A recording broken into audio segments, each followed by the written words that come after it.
Vijay TV கலக்கப்போவது யாரு நிகழ்ச்சி மூலமாக பிரபலமானவர் பாலா. அவரது காமெடிக்கு பெரிய ரசிகர் கூட்டமும் இருக்கிறது.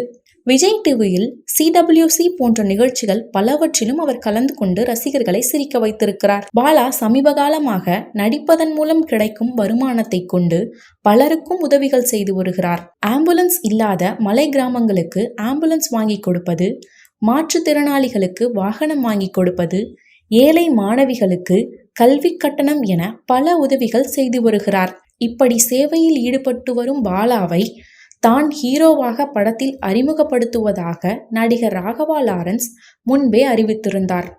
அந்த அறிவிப்பு வந்த நீண்ட காலம் ஆகியும் அந்த படம் பற்றி எந்த தகவலும் வரவில்லை. இந்த நிலையில் லாரன்ஸ் தற்போது வேறொரு தயாரிப்பாளர் பாலாவை வைத்து படத்தை தயாரிப்பதாக அறிவித்திருக்கிறார். பாலாவை நான் ராகவேந்திரா புரொடக்ஷன் மூலமாக அறிமுகப்படுத்துவதாக அறிவித்தேன். ஆனால் அதன் பின் ஒரே வாரத்தில் ஒரு நல்ல தயாரிப்பாளர் நல்ல கதையுடன் அணுகினார்.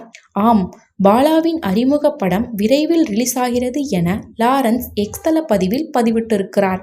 இது பாலாவின் ரசிகர்களையும் ராகவா லாரன்ஸின் ரசிகர்களையும் பாலாவால் உதவி பெற்றவர்களையும் மகிழ்ச்சியில் ஆழ்த்தியுள்ளது.